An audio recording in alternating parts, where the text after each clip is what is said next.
الرحمن الرحیم وبہ نستعین سبحانک لا علم لنا الا ما علمتنا انک انت العلیم الحکیم الحمدللہ رب العالمین والصلاة والسلام علی سید المرسلین وعلی آلہ وصحبہ اجمعین برحمتک یا ارحم الراحمین۔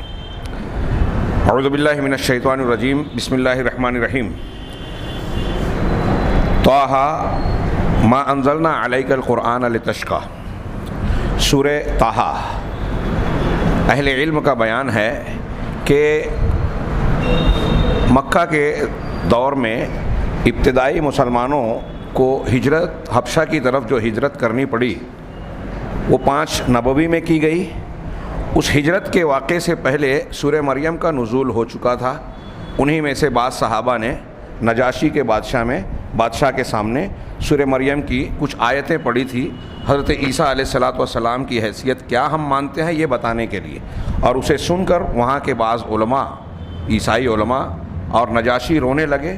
سننے کے بعد نجاشی نے زمین سے ایک تنکا اٹھا کر کہا کہ جو تم نے قرآن پڑھا اور بیان کیا، حضرت عیسیٰ علیہ الصلوۃ والسلام اس تنکے کے برابر بھی اس سے زیادہ اور کم نہیں تھے۔ یہ گویا ثبوت ہے کہ اس سے پہلے سورہ مریم نازل ہو چکی تھی۔ سورہ طٰہٰ سورہ مریم کے بعد، جیسا کہ مصحف میں قرآن میں بھی اس کی ترتیب سورہ مریم کے بعد ہی ہے۔ یہ کہتے ہیں کہ 5 نبوی میں ہی نازل ہوئی تھی، اور اسی سن میں حضرت عمر فاروق رضی اللہ تعالیٰ عنہ اسلام قبول کرنے والے بنے، اور ان کے اسلام قبول کرنے کی گویا وجہ یہی سورہ بنی، سورہ طٰہٰ۔ سورہ طٰہٰ سن کر وہ اسلام کے گرویدہ ہوئے، اور اس کے بعد پھر مشرف باسلام ہوئے۔ اس سورہ کا دوسرا نام سورہ موسیٰ بھی ہے۔ مناسبت آگے بتائیں گے۔ جیسا کہ واقعے سے میں نے بتایا، یہ مکہ کے درمیانی دور میں نازل ہوئی، 135 آیتوں پر مشتمل ہے۔ اس کے دونوں ناموں کی مناسبت بیان کرتے ہوئے صاحب کتاب نے بیان کیا کہ طٰہٰ، اس صحیح بات یہ ہے کہ یہ حروف مقطعات میں سے ہیں جن کی تعویل اور معنی صرف اللہ جانتا ہے، لیکن اللہ سبحانہ و تعالیٰ نے چونکہ اس کے ذریعے سے سورت کا آغاز کیا ہے، عرب کو کے سامنے قرآن کا معجزہ اور للکار، جس کو ہم چیلنج کہتے ہیں انگریزی زبان میں، چیلنج پیش کرتے ہوئے کہ یہ کتاب بھی انہی الفاظ اور انہی حروف کا مجموعہ ہے، اسی زبان میں ہے جو تم بولتے ہو، اور تمہیں اپنی زبان دانی پر فخر ہے، تو اس کا معنی اور مفہوم جان کر بتاؤ، اس کا معنی اور مفہوم بتاؤ۔ گویا یہ ان کے لیے ایک چیلنج کی حیثیت رکھتی تھی۔ اس اعتبار سے چونکہ آغاز میں طٰہٰ سے شروعات ہوئی ہے، اور اسی لیے اس سورت کا نام سورہ طٰہٰ ہے۔ یہ مشہور نام ہے۔ ایک دوسرا نام اس کا سورۃ موسیٰ بھی ہے، موسیٰ علیہ الصلوۃ والسلام کے نام پر، اس لیے کہ اگرچہ موسیٰ علیہ الصلوۃ والسلام کا ذکر قرآن کی بہت ساری صورتوں میں ہے، لیکن اس میں کثرت کے ساتھ آپ کے نام کے ساتھ آپ کے واقعات کا تذکرہ ہے۔ جس کثرت اور جس انداز میں اس صورت میں ذکر کیا گیا حضرت موسیٰ علیہ السلام کا، کسی دوسری صورت میں نہیں ہے۔ اس صورت کے ابتدائی مضمون کا تعلق اس کے آخر کے مضمون سے، سورت مبارکہ کا آغاز اس بات کی تاکید سے ہوتا ہے کہ قرآن سعادت کا ذریعہ ہے، شقاوت کا نہیں، شقا اور بدبختی کا نہیں۔ اللہ تبارک و تعالیٰ نے اپنے نبی کو خطاب کر کے کہا، ما انزلنا علیک القرآن لتشقیٰ، ہم نے قرآن آپ پر اس لیے نازل نہیں کیا کہ آپ مشقت میں پڑ جائیں، کہ لوگ اگر ایمان نہیں لا رہے ہیں، قرآن کے پر توجہ نہیں دے رہے ہیں، سن سمجھ نہیں رہے ہیں، ایمان نہیں لا رہے ہیں، تو آپ اپنے آپ کو ہلاک کر لے میں، آپ درد سر مول لے لے میں نہیں۔ یہ آپ کو جو ہے اس لیے نہیں دیا گیا کہ آپ شقاوت یا مشقت محسوس کریں، یہ آپ کی سعادت کے لیے ہے، ہدایت کا ذریعہ ہے، آپ کو آپ کی ذمہ داری ادا کرنے میں معاون و مددگار ہے، آپ کی دلیلیں ہیں، اور جو اس کی دوسری بہت ساری شان بیان کی گئی ہے۔ تو قرآن مشقت کی وجہ نہیں ہے، اور قرآن کا خاتمہ جو آخر کی آیتیں ہیں بالکل آخری آیت نہیں، اس کے آخر میں یہ بیان کیا گیا کہ اس قرآن سے جو شخص اعراض کرے گا وہ شقاوت کا شکار ہوگا۔ قرآن اس لیے نازل نہیں کیا آپ پر کہ آپ مشقت میں پڑیں، آپ کی شقاوت کا باعث بنے۔ جو قرآن سے اعراض کرے گا، وہ آخر میں بیان کیا گیا کہ وہ شقاوت و بدبختی کا شکار ہوگا، اور وہ سعادت اور اچھائی سے محروم رہے گا۔ چنانچہ اللہ کا ارشاد ہے، مشہور قرآن کی آیت سورہ طٰہٰ کی، وَمَنْ أَعْرَضَ عَنْ ذِكْرِي فَإِنَّ لَهُ مَعِيشَةً ضَنْكًا، جو میرے ذکر سے اعراض کرے گا، ذکر سے مراد قرآن ہے، اور جب ہم ذکر کہتے ہیں تو قرآن کے ساتھ قرآن کی تفسیر حدیث کو بھی اقتضائی طور پر اس میں شامل مانتے ہیں۔ بہرحال یہاں مراد قرآن ہے کہ جو میرے ذکر سے اعراض کرے گا فَإِنَّ لَهُ مَعِيشَةً ضَنْكَ، تو اس کے لیے زندگی تنگ ہو جائے گی، تنگ گزران ہوگا۔ بعض علماء نے کہا کہ تنگ گزران کا معیشت ضنک کا مطلب ہے عذاب قبر، قبر کی سختیاں اس کو ہوگی۔ بعض علماء نے کہا کہ دنیا میں جو بے چینی، اضطراب، پریشانیاں، عذاب کی شکل کی جو بھی چیزیں آتی ہیں وہ تنگ گزران یا معیشت ضنک کے معنی میں داخل ہے۔ صحیح بات یہ ہے کہ دونوں معنی مراد لیا جا سکتا ہے، اور آخرت کی بات آیت میں آگے کہی گئی، وَنَحْشُرُهُ يَوْمَ الْقِيَامَةِ أَعْمَى، قیامت کے دن ہم اسے اندھا بنا کر اٹھائیں گے۔ یہ اس شخص کی بات ہے جو قرآن سے اعراض کرے گا تو اللہ تبارک و تعالیٰ دنیا میں بھی اس کو تنگ زندگی دے گا اور آخرت میں بھی اندھا بنا کر اٹھائے گا۔ اور پھر آگے آیت میں بتایا گیا ہے کہ یہی وجہ ہوگی، اللہ تعالیٰ سے پوچھے گا کہ میں تو دنیا میں بصیر تھا، قال ربی لما حشرتنی اعمیٰ وقد كنت بصیرا قال كذلك اتتك آیاتنا فنسیتها فكذلك اليوم تنسى، پروردگار میں تو بینا تھا، دیکھنے والا تھا، تو نے مجھے اندھا بنا کر کیوں اٹھایا؟ تو اللہ تعالیٰ کی طرف سے جواب ملے گا کہ ایسے ہی میری آیتیں تیرے پاس آئی تھی، ہاں، لیکن تو نے آنکھیں بند کر لی، اعراض کر لیا، تو اندھا بینا ہوتے ہوئے تو نے آیات الہی سے جب اندھا پن اختیار کر لیا تو اب یہاں اللہ نے واقعی تجھے بصارت کے ساتھ ساتھ بصیرت سے بھی محروم کر دیا۔ آگے کہتے ہیں کہ یہ بات جو ابتدا اور انتہا میں قرآن کا یہ مضمون بیان کیا گیا، یہ اس بات کی تاکید کے لیے کہ لوگوں کے سامنے قرآن کی اہمیت، اس کی قیمت اور قدر و منزلت واضح ہو، اور یہ معلوم ہو، ہمارے ذہن و دماغ میں یہ بات رچ بس جائے کہ فلاح اور کامیابی کا سبب قرآن ہی ہے، قرآن کے ذریعے سے ہی انسان فلاح اور کامیابی حاصل کر سکتا ہے۔ اس صورت کا مرکزی عنوان، محور رئیسی، الاسلام و سعادت لا شقاء، کہہ رہے کہ اسلام سعادت ہے، سعادت مندی کی چیز ہے، یہ انسان کے لیے خوش قسمتی کی بات ہے، شقاوت اور بدبختی کی بات نہیں ہے۔ پریشانیاں، اونچ نیچ آنے کی بنیاد پر کبھی کبھی کچھ لوگوں کو یہ خیال ہوتا ہے کہ ہم مسلمان ہیں اس لیے مصیبتوں میں گھرے ہوئے ہیں۔ دنیا میں کوئی قوم ایسی نہیں ہے جسے کسی نہ کسی شکل کی پریشانی، دقت نہ ہو، بلکہ احادیث میں تو یہاں ہے کہ اگر مسلمانوں کا خیال نہ ہوتا تو اللہ تعالیٰ کافروں کے استعمال کے ساز و سامان گھر بار جو ہے سونے چاندی کے بنا دیتا، کیونکہ اس دنیا سے بہرحال سونا چاندی بھی مل جائے تو وہ جانے والے ہی ہیں، اس کا انجام فنا ہی ہے، اور یہ چیزیں قیامت کو، آخرت میں مومنوں کے لیے خالص ہوگی، سونے چاندی اور زیورات اور دنیا کی نعمتیں جس کا ہم اور آپ تصور نہیں کر سکتے۔ خیر، بات دوسری طرف چلی جائے گی اگر ہم تفصیل میں جائیں۔ بنیادی طور سے یہ بات انسان کو گویا اس کا مرکزی عنوان اس صورت کا یہ ہے کہ اسلام ہمارے خوش قسمتی کا سبب ہے، اور اسی بنیاد پر ہم یہ کہتے ہیں کہ اس سے بڑھ کر دنیا میں کوئی دوسری نعمت ہے ہی نہیں۔ دنیا کی ساری دولت نعمت مل جائے لیکن انسان اگر اسلام اور ہدایت سے محروم ہے تو اس سے بڑا بدقسمت کوئی نہیں ہے۔ آگے انہوں نے عنوان قائم کیا، مواضیع السورۃ المبارکہ، اس مبارک سورت کے موضوعات۔ 4 نکات اس ضمن میں انہوں نے پیش کیے۔ میں بار بار دہراتا ہوں کہ یہ جو موضوعات اور فوائد بیان کیے ہیں یہ بطور نمونے کے ہیں، تدبر کی کنجی کے طور پر ہیں، یہ قرآن کی ساری ہدایات نہیں ہیں۔ قرآن کا معاملہ تو بحر ذخار ہے، بحر ناپیدا کنار، ہاں، اس میں جتنا غوطہ لگائیں گے اتنے موتی ملیں گے۔ چنانچہ کہتے ہیں کہ سورت نے موسیٰ علیہ السلام کے قصے کو بیان کیا، وشدت معاناتہ، اور حضرت موسیٰ علیہ السلام کیسی تکالیف سے گزرے۔ بڑے ان واقعات میں، حضرت موسیٰ علیہ السلام کے واقعات میں عبرت و نصیحت کا بڑا سامان ہے، بہت، اسی لیے قرآن میں مختلف انداز میں بار بار ان واقعات کو پیش کیا گیا، اور الگ الگ جگہوں پر آپ غور کریں گے تو الگ الگ دروس و عبرت کے سامان ملیں گے۔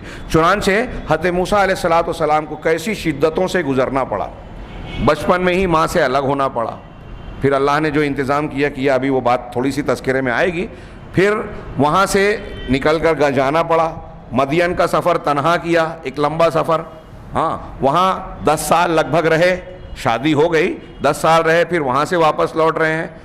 اس پورے پیریڈ میں اور پھر آگے کے معاملات میں حضرت موسیٰ علیہ السلام بڑی مشقتوں سے گزرے، ہاں، وما لاقاہ من صعاب فی دعوتہ من بنی اسرائیل۔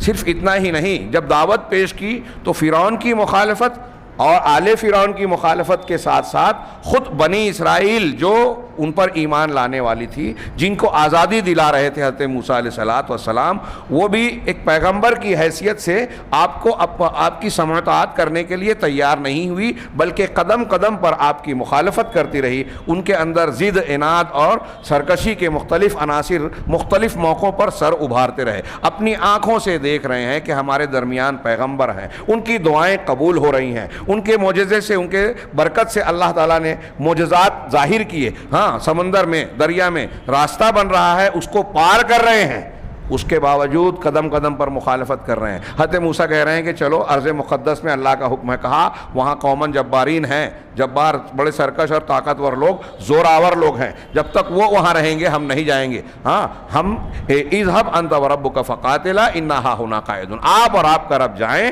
ان سے لڑیں، جب وہ چلے جائیں گے تب ہم چلیں گے، ہم یہاں بیٹھے ہیں۔ ہاں یہ حضرت موسیٰ علیہ السلام کی مشقت ہی تو تھی۔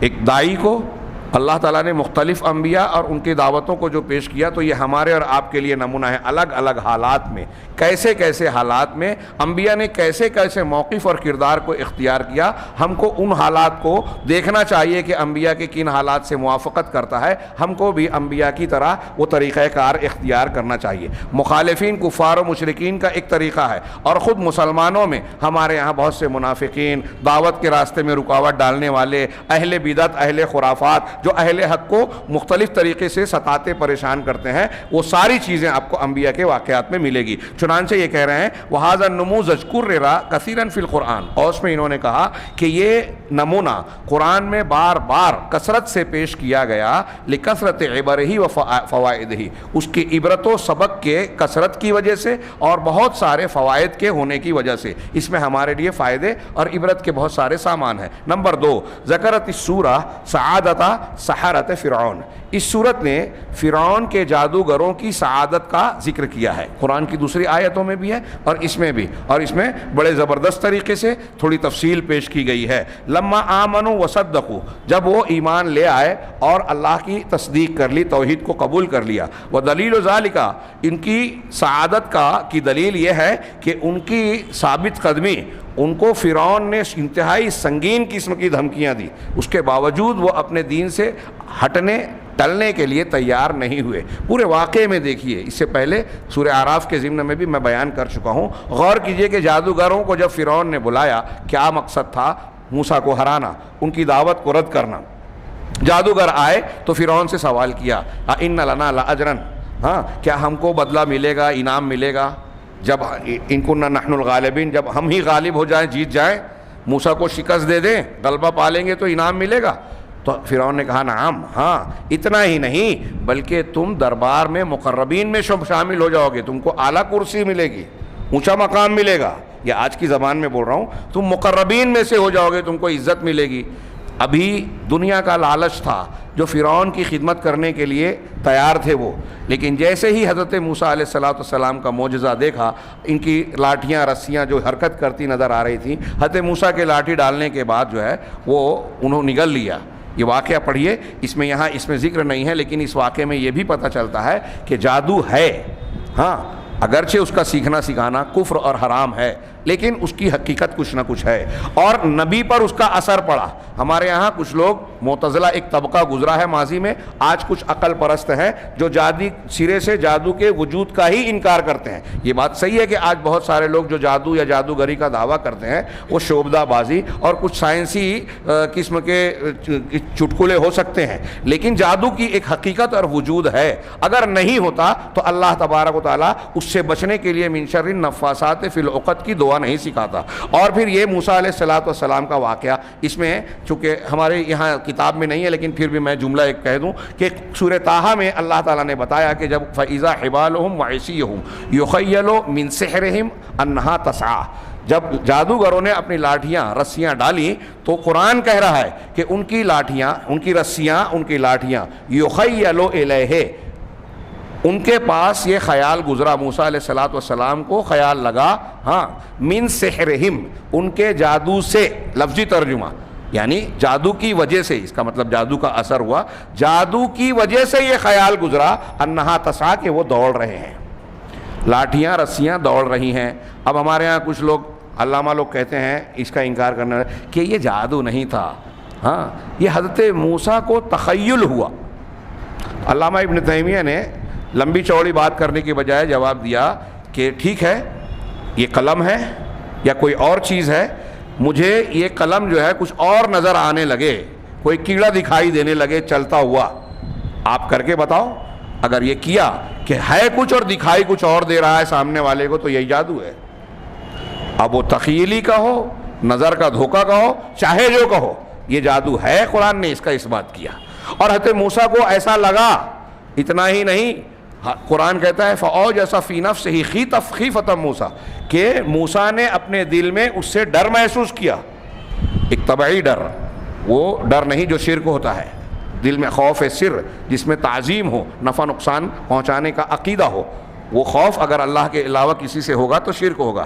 یہ خوف طبعی ہے جو انسان کو طبعی فطری طور پر ہوتا ہے کہ کوئی جانور آ گیا اچانک چونک گیا, کسی نے آواز کان میں تیز سے بول دیا, ڈر گیا چونک گیا. تو حضرت موسیٰ کے بارے میں اللہ نے کہا کہ موسیٰ نے اپنے دل میں خوف محسوس کیا, پھر اللہ نے کہا کہ اپنی لاٹھی ڈالو. جب انہوں نے ڈالی تو یہ جتنی چیزیں تھیں سب کو نگل لیا. موسیٰ ڈرے, مطلب موسیٰ علیہ السلام پہ جادو کا اثر ہوا. صاحب تدبر قرآن ہمارے یہاں بہت لوگ اچھا بولتے ہیں, اچھی زبان سے سچی بات ہو جائے ضروری نہیں. امین احسن اصلاحی صاحب نے قرآن میں اپنی تفسیر میں اللہ کے نبی صلی اللہ علیہ وسلم پر جادو کے ہونے کا انکار کیا اور دنیا کی عقلی غیر عقلی دلیلیں دی. جو عقلی کہتے ہیں وہ حقیقت میں عقلی ہے وہ نہیں, کہ اگر یہ مان لے تو کفار کا جو ہے اعتراض صحیح ہو جائے گا. بکواس بات ہے. ہاں قرآن محفوظ ہے. کفار نے مسحور جو کہا تھا مکہ میں کہا تھا, اور جادو مدینہ میں ہوا تھا. مسحور بمانا پاگل وہاں ہے, سب وہ کشاف کا صاحب کشاف معتزلی شخص بھی کہتا ہے. خیر یہ میں اہل علم کی طرف اشارہ کر دیا, وہ علمی جوابات اپنی جگہ. لیکن یہ جو کہتے ہیں کہ نبی پر جادو کا اثر نہیں ہو سکتا, تو ان کے لیے یہ آیت جو ہے آڑے آئی کہ قرآن تو کہہ رہا ہے کہ موسیٰ ڈر گئے. ان کو لگا نا کہ لاٹھیاں رسیاں دوڑ. تو امین احسن اصلاحی صاحب نے, میں نے ان کی براہ راست تدبر نہیں دیکھی, دوسری کتابوں میں ان کا اقتباس پڑھا. ہاں انہوں نے یہ لکھا کہ وہ کہتے ہیں کہ موسیٰ علیہ السلام کو جو جادو کا اثر ہوا تھا وہ چند لمحوں کا تھا. تو اس پر اعتراض سوال اٹھایا گیا کہ امین احسن صاحب آپ یہ کہتے ہیں کہ نبوت کے ساتھ جادو کا اثر نہیں ہو سکتا, آپ یہ کہہ رہے ہیں. اب حضرت موسیٰ پر اثر ہوا تو آپ کہہ رہے ہیں تھوڑی دیر کے لیے ہوا, تو کتنی دیر کے لیے ہوگا تو نبوت کا اثر زائل نہیں ہوگا, اور کتنی دیر کے لیے نہیں ہونا چاہیے. آپ ٹائم کی کچھ بائنڈنگ کیجئے کہ اتنی دیر کا اثر ہوگا تو نبوت پر فرق نہیں پڑے گا, شان نبوت پر کوئی ضرب نہیں پڑے گی, اور اس سے زیادہ ٹائم ہو جائے گا تو شان نبوت پر ضرب پڑے گی. یہ ایسے ہی ہے جیسے احمد رضا خان صاحب نے کہا کہ اللہ کے رسول صلی اللہ علیہ وسلم پر انکا میتن کہا موت آئی تو چند لمحے کے لیے آئی. آج اگر ہم اور آپ کہہ دیں کہ ان کے لیے موت ہے تو لوگ کہتے ہیں کہ اللہ کے رسول کی شان میں گستاخی کر رہے ہیں. ہمارے شہر میں بہت سارے لوگ یہ کہتے ہیں اللہ کے رسول پردہ کر گئے. اگر یہ کہہ دیں آپ کہ موت ہو گئی تو کہیں گے گستاخی رسول. رسول کی موت کیسے ہو سکتی ہے؟ قرآن کہہ رہا ہے انکا میتون و انہم میتون, وہ بھی جیسے وہ مرنے والے ہیں ویسے میت آپ بھی ہیں. ایک ہی لفظ لوگوں کے لیے بھی استعمال کیا, اللہ کے رسول کے لیے بھی. افإن مات او قتل سورہ آل عمران میں ہے کہ اگر ان کی موت ہو جائے یا قتل کر دیا جائے. کس کے لیے؟ نبی کے لیے کہا. حضرت ابوبکر صدیق کہہ رہے ہیں من کان یعبد محمدا فإن محمدا قد مات, کہ جو محمد کی اطاعت کی عبادت کرتا تھا سن لے محمد صلی اللہ علیہ وسلم کی موت ہو گئی. تو کیا ابوبکر صدیق گستاخ رسول تھے؟ تو اب یہ الفاظ رکاوٹ بن رہے تھے احمد رضا صاحب کو. تو انہوں نے کہا کہ اللہ کے رسول پر چند لمحوں کے لیے موت آئی. تو مولانا اسماعیل گجرانوالا صاحب نے اپنے کتابچے میں مسئلہ حیات النبی میں سوال اٹھایا کہ احمد رضا صاحب سے ہم پوچھنا چاہیں گے کہ رسول اللہ صلی اللہ علیہ وسلم کے لیے کتنی دیر کی موت مانیں گے تو آپ کی شان میں گستاخی نہیں ہوگی, اور کتنی دیر کے لیے نہ ماننے پر گستاخی ہوتی ہے, کتنی دیر پہ نہیں ہوتی. آپ نے تھوڑی دیر کے لیے مانی تو گستاخی نہیں ہے, ہم مستقل مان رہے ہیں تو گستاخی ہے. تو یہ بتائیے کہ تھوڑی دیر کے لیے ماننے پر کیا فرق پڑا اور تھوڑی زیادہ دیر کے لیے ماننے پر کیا فرق پڑا؟ موت اگر طاری ہو رہی ہے اور موت نہ آنا اللہ کی خصوصیت ہے تو دونوں میں فرق کیا بات ہے؟ یہ بندگی کی ایک چیز ہے اور وہ توحید کی بات ہے. اللہ تعالیٰ کی توحید اور کاملیت کی ایک نشانی ہے کہ وہ الحی ہے, ایسی زندہ ذات جسے نہ کوئی ماضی میں نہ مستقبل میں کوئی فنا اور زوال نہیں ہے. یہ صرف اللہ کی شان ہے. اور تمام مخلوق موت کے مزہ چکھنے والے، کل نفس ذائقۃ الموت، سب کو یاد ہے۔ خیر تھوڑی سی بات پھیل گئی، لیکن چونکہ عقیدے کی اہمیت والی بات ہے، ہاں میں سمجھتا ہوں کہ غیر ضروری نہیں۔ تو جادوگروں کا معاملہ دیکھیے کہ ابھی انعام لینے آئے تھے، ایمان مل گیا تو کتنی تھوڑی دیر میں اس دلیل پر اتنی پختگی آ گئی جو آج اچھے اچھے ایمان کے دعوے داروں میں نہیں ملے گی۔ فرعون نے ان کو کیسی دھمکی دی، یہ سورہ طٰہٰ کی آیتیں میں پڑھ رہا ہوں۔ فَأُلْقِيَ السَّحَرَةُ سُجَّدًا، سارے جادوگر سجدہ ریز ہو گئے، سجدے میں گر گئے۔ اس سے پہلے میں نے ایک نقطہ یہاں یہ بھی بیان کیا تھا کہ دیکھیے جادوگروں نے اس کو موسیٰ علیہ السلام کا کمال نہیں مانا، توحید کی بہت بڑی دلیل ہے۔ آج کل ہمارے یہاں دیوبندی، بریلوی اور دوسرے صوفیہ جو ہے بزرگان دین کے واقعات، کرامات بیان کر کے ان کی عقیدت کا سکہ دلوں میں بٹھانے کی کوشش کرتے ہیں۔ یہ اتنے پہنچے ہوئے، ہوا میں اڑتے تھے، پانی پہ چلتے تھے، تو ان کے مزار پہ جاؤ، ان سے مانگو، ان کا وسیلہ لگاؤ۔ یہ ان کی عظمت کا سکہ بٹھا کے شرک کی تعلیم دیتے ہیں۔ یہ حضرت موسیٰ کا معجزہ ہے، جادوگروں نے دیکھا تو یہ نہیں کہا کہ ہم موسیٰ کو مان رہے ہیں، یہ کہا کہ موسیٰ کے رب پر ایمان لاتے ہیں۔ کیونکہ اگر موسیٰ علیہ السلام کا کمال مانتے تو جادوگر اسلام نہیں لاتے، ایمان نہیں لاتے۔ اسی لیے تو ایمان لائے تھے کہ جو موسیٰ علیہ السلام نے دکھایا ہے وہ موسیٰ کے بس کی بات نہیں ہو سکتی، کیونکہ ہم بھی انسان ہیں، یہ بھی انسان ہے۔ ہم نے اپنی لاٹھی ڈنڈوں کو جو چلایا ہے، اس کی حقیقت کو ہم جانتے ہیں۔ ان چیزوں کو جس چیز نے نگل لیا وہ کوئی انسان نہیں کر سکتا، وہ رب العالمین ہی کر سکتا ہے، اسی لیے ایمان لائے۔ تو معجزے اور کرامت کو اللہ کی شان، طاقت، قدرت سمجھا، بزرگوں کی، نبی کی نہیں، نبی کی طاقت نہیں مانا۔ بہت بڑا ایک گمراہی کا سبب ہمارے یہاں جاہلوں میں ہے کہ معجزے اور کرامت کی بنیاد پر بزرگ پرستی میں مبتلا ہو جاتے ہیں۔ وہ کہہ رہے ہیں کہ یہ اللہ کی طاقت ہے، حضرت عیسیٰ علیہ السلام قم بإذن اللہ کہہ رہے ہیں، قم بإذنی نہیں کہہ رہے ہیں۔ ہاں لیکن ہمارے یہاں قبر پرست لوگ کہتے ہیں کہ دیکھو ہمارے یہاں ایسے ایسے بزرگ ہیں کہ حضرت عیسیٰ تو کہتے تھے اللہ کے حکم سے اٹھ جا، لیکن ہمارے بزرگ کہتے ہیں کہ میرے حکم سے اٹھ جا، اور مردہ نکل گیا، قوال قبر سے قوالی گاتا ہوا باہر آ گیا، کھائی ہوئی مرغی جو ہے وہ گوشت پوشت کے ساتھ اٹھ کر دوڑنے لگی۔ ایسے واقعات نعوذ باللہ بیان کیے جاتے ہیں، اور بزرگوں کی نعوذ باللہ جو ہے عظمت کو پر سر دھونے جاتے ہیں۔ یہ شرک کی تعلیم ہے۔ یہاں دیکھیے قرآن پڑھیے، اللہ تعالیٰ نے جب معجزہ پیش کیا حضرت موسیٰ نے، تو جادوگروں نے ایمان لانے کے بعد فرعون دھمکی دے رہا ہے، قالوا آمنا برب ہارون و موسیٰ، سب کے سب سجدے میں گر گئے، اور انہوں نے کہا جادوگروں نے کہ ہم ہارون اور موسیٰ کے رب پر ایمان لائے۔ فرعون نے کہا قالا آمنتم لہ قبل ان آذن لکم، کہ تم اس پر ایمان لے آئے میری اجازت سے پہلے، میرے اجازت دینے سے پہلے۔ انہ لکبیرکم الذی علمکم السحر، یہ تمہارا بڑا ہے جس نے تم کو جادو سکھایا ہے، یہ تمہارا استاد ہے، تم لوگوں کی ملی بھگت ہے۔ دوسری جگہ کہا ان ھذا لمکر مکرتموہ، یہ تمہاری چال ہے جو تم نے مل جل کے رچی ہے۔ یہ دنیا کے حکمرانوں کا یہی طریقہ ہوتا ہے، ہاں جہاں پھنستے ہیں وہاں بیان کے ذریعے سے اپنے آپ کو نکال لیتے ہیں، یہ تم لوگوں کی ملی بھگت ہے۔ ہاں تو جادوگروں نے کہا، پھر فرعون نے دھمکی دی، ہاں فلا اقطعن ایدیکم وارجلکم من خلاف، کہ میں تمہارے ہاتھ اور پیروں کو الٹی سمتوں سے، دایاں ہاتھ تو بایاں پیر، بایاں ہاتھ تو دایاں پیر، الٹی سمتوں سے کاٹ دوں گا۔ ولا اصلبنکم فی جذوع النخل، اور کھجوروں کے درخت کے تنے میں تم کو سولی چڑھا دوں گا۔ ہاں ولا تعلمن اینا اشد عذابا و ابقا، اور تم کو ضرور یہ معلوم ہو جائے گا کہ ہم میں سے کون زیادہ بڑی سخت مار دینے والا اور عذاب پہنچانے والا ہے، سزا دینے والا ہے۔ ہاں یہ فرعون نے دھمکی دی، لیکن اس کے بعد جو کہہ رہے ہیں، میں نے اسی کے لیے پڑھا کہ جادوگر کیا کہہ رہے ہیں، جس کی طرف صاحب کتاب توجہ دلا رہے ہیں، قالوا لن نؤثرک علی ما جاءنا من البینات، تو جادوگروں نے کہا کہ ہمارے پاس جو واضح نشانیاں، دلیلیں آ چکی ہیں، فرعون موسیٰ کی حقانیت کی، رب کی ربوبیت کی، توحید کی جو دلیلیں آ چکی ہیں، اس پر ہم اے فرعون تجھے ترجیح نہیں دیں گے۔ ہاں والذی فطرنا، اور وہ ذات جس نے ہم کو پیدا کیا، اس کے مقابلے میں تجھے ہم ترجیح نہیں دیں گے۔ فقض ما انت قاض، تجھے جو کرنا ہے کر لے، جو فیصلہ کرنا ہے کر لے۔ میں اس آیت کا مالیگاؤں کی زبان میں یہ مفہوم کہتا ہوں، ہمارے ہاں جھگڑے میں کہتے ہیں نا کہ جو اکھاڑنا ہے اکھاڑ لے، جادوگروں نے فرعون سے وہی کہا، فقض ما انت قاض انما تقضی هذه الحیات الدنیا، تو زیادہ سے زیادہ کیا فیصلہ کرے گا، اس دنیا کی زندگی کا فیصلہ کرے گا، مرنا تو ہے ہی، تو مارے گا مار لے، لیکن حق نہیں چھوڑیں گے. یہ ثابت قدمی کتنی بڑی بات ہے, ہمارے لیے کتنا بڑا سبق ہے.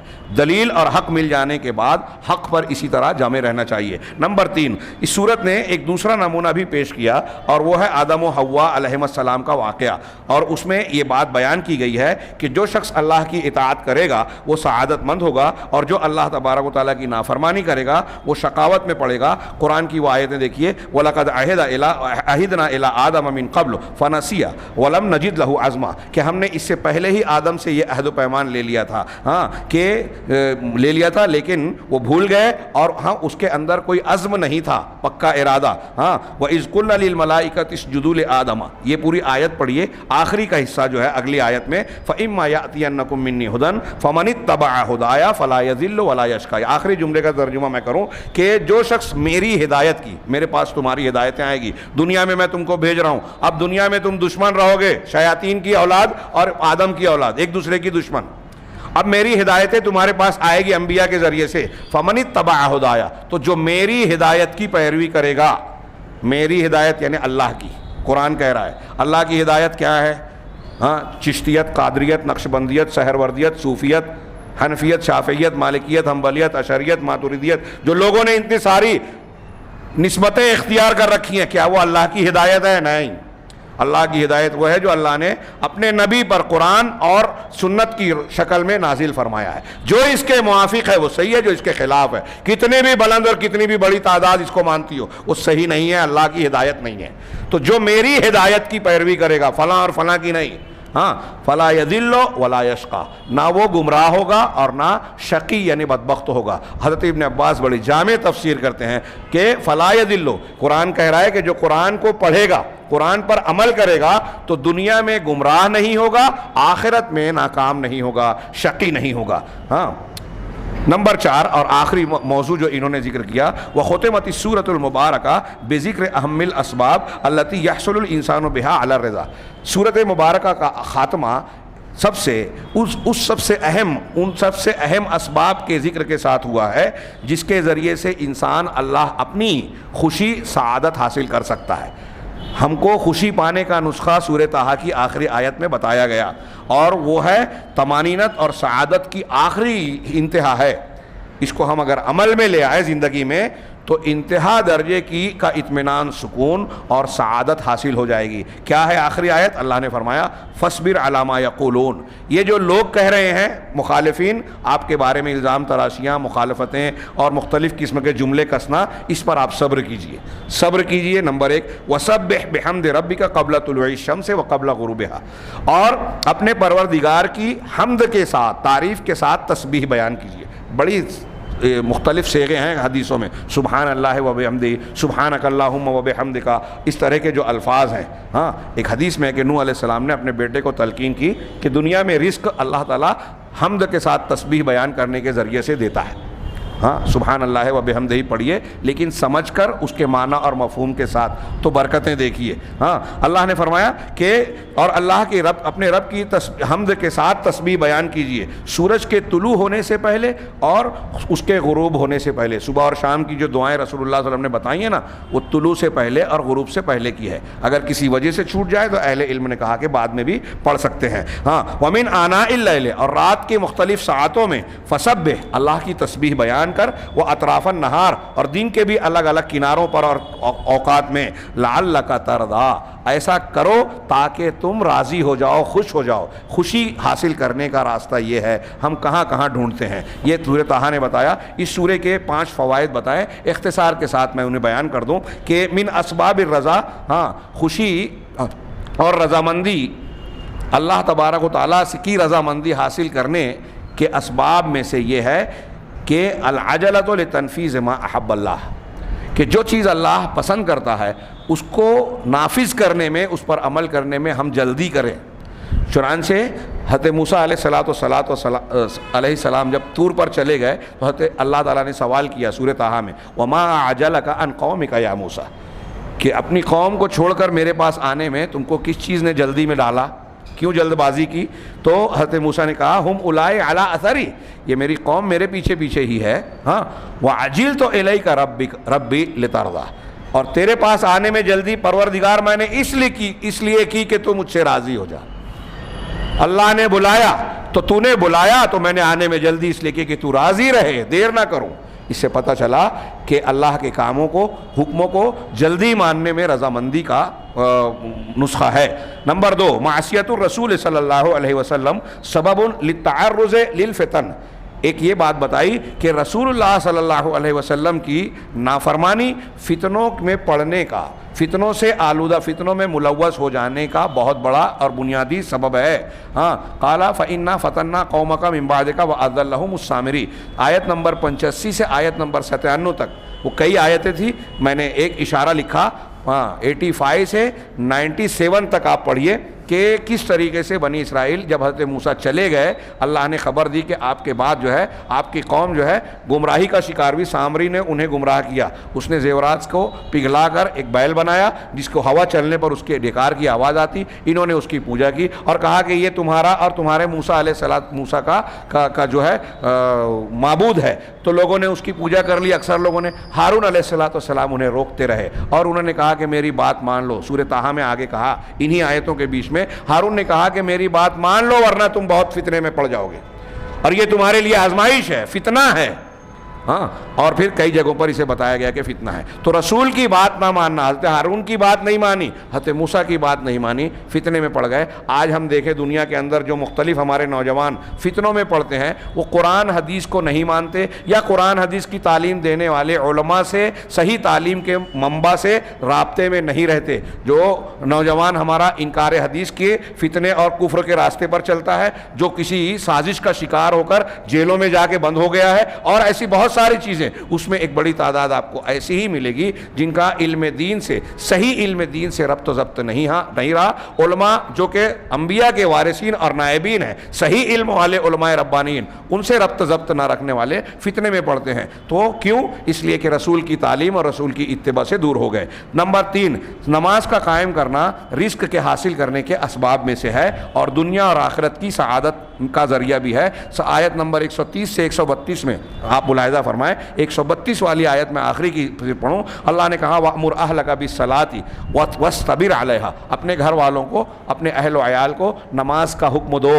وَاسْتَبِرْ عَلَيْهَا, اور خود بھی اس پر جم جاؤ. ہاں, لَا نَسْأَلُكَ رِزْقًا, ہم آپ سے روزی نہیں مانگ رہے ہیں, رزق مانگ نہیں رہے ہیں. آپ نماز پڑھو اور اس پر خود بھی جم جاؤ, اپنے گھر والوں کو پڑھاؤ. نحن نرزقک, ہاں, والعاقبۃ للتقویٰ, ہم آپ کو روزی دیتے ہیں. آپ نماز پڑھو گے تو روزی ہم دیں گے, اور انجام تقوی کا ہی ہوتا ہے. یعنی جو متقی پرہیزگار ہوگا تو تقوی کی صفت اس کے لیے, اس کے حق میں اچھے انجام کا باعث بنے گی. یہ قرآن کا فرمان ہے. نمبر 4, اللہ کے رسول صلی اللہ علیہ وسلم کا ارشاد ہے, ایک حدیث صرف انہوں نے پیش کی کہ من نام عن صلاۃ او نسیہا, جو کسی نماز سے سو جائے یا بھول جائے. یہ ایک سوال لوگ کرتے ہیں کہ نماز کا وقت تھا, میں سویا رہ گیا, اٹھا نہیں. تو اگر کوئی کسی نماز سے سویا رہ جائے یا نماز پڑھنا بھول جائے, کبھی ہو سکتا ہے انسان سے سفر میں کسی مشغولیت میں ہے, یاد نہ رہے اور وقت نکل گیا, تو کہا اللہ کے رسول نے فرمایا کہ فَلْيُصَلِّيهَا إِذَا ذَكَرَهَا, تو جب اسے یاد آئے تب اسے نماز فوراً پڑھنا چاہیے. بھولا تو جب یاد آئے, اور بعض روایتوں میں ہے کہ اگر سویا ہے تو جیسے ہی بیدار ہوا ویسے ہی پڑھے, یہی اس کا کفارہ ہے. ہاں, ہمارے ہاں لوگ بولتے ہیں بے نمازی نے 3 سال نماز چھوڑی, اب 3 سال تک ہمارے ہاں لوگ فتویٰ دیتے ہیں ہر نماز کے ساتھ ایک نماز پڑھتا رہے. کوئی ضرورت نہیں ہے. یہ کفارہ تھا, جب یاد آئی جان بوجھ کر اس طرح چھوڑا ہے تو اس کی خالص توبہ ہی اس کا کفارہ ہے. ہاں, یہ پورا وہ جو نمازیں آپ نے جان بوجھ کر چھوڑی اب وہ نماز ہوگی نہیں. خیر, تو اور پھر اللہ کے رسول نے یہ بات بیان کرنے کے بعد کہا کہ اللہ تعالیٰ کا ارشاد ہے. دیکھیے, آپ نے بیان کرنے کے بعد قرآن پڑھا, وَأَقِمِ الصَّلَاةَ لِذِكْرِي, یہ سورہ طٰہٰ کی آیت ہے. حضرت موسیٰ سے اللہ نے کہا تھا کہ نماز قائم کرو میری یاد کے لیے, میری یاد کے لیے نماز قائم کرو. تو اس بات کو بیان کر کے اللہ کے رسول صلی اللہ علیہ وسلم نے قرآن کی یہ آیت پڑھی. آخری فائدہ انہوں نے بیان کیا, آخری 2 فائدہ, کہ سمعت عائشہ, حضرت عائشہ صدیقہ ام المومنین رضی اللہ تعالیٰ عنہ نے دیہاتیوں میں سے ایک دیہاتی کو یہ کہتے سنا کہ وہ اپنے ساتھیوں سے کہہ رہا ہے کہ ایُّ اخٍ کان فی الدنیا انفع لأخیہ, کہ آپ بتاؤ, اپنے ساتھیوں سے مجلس میں اس نے سوال کیا ایک دیہاتی نے کہ یہ بتاؤ کہ دنیا میں کون سا بھائی اپنے بھائی کے لیے سب سے زیادہ مفید اور نفع بخش رہا. ہاں قالوا ما ندری، تو لوگوں نے کہا کہ ہمیں نہیں معلوم، ہم نہیں جانتے کہ کون سا بھائی اپنے بھائی کے لیے سب سے زیادہ نفع بخش اور مفید ثابت ہوا. تو کہا واللہ انا ادری، تو اس دیہاتی نے کہا کہ اللہ کی قسم میں جانتا ہوں. ہوا موسیٰ، وہ موسیٰ علیہ الصلاۃ والسلام ہیں. حین سأل لأخیہ النبوہ، جب انہوں نے اپنے بھائی کے لیے نبوت مانگی، اللہ سے نبوت کا سوال کیا. ہاں جب حضرت عائشہ نے اس کی یہ بات سنی تو کہا فقلت صدق واللہ، سچ کہا اللہ کی قسم، اللہ کی قسم اس دیہاتی نے سچ کہا.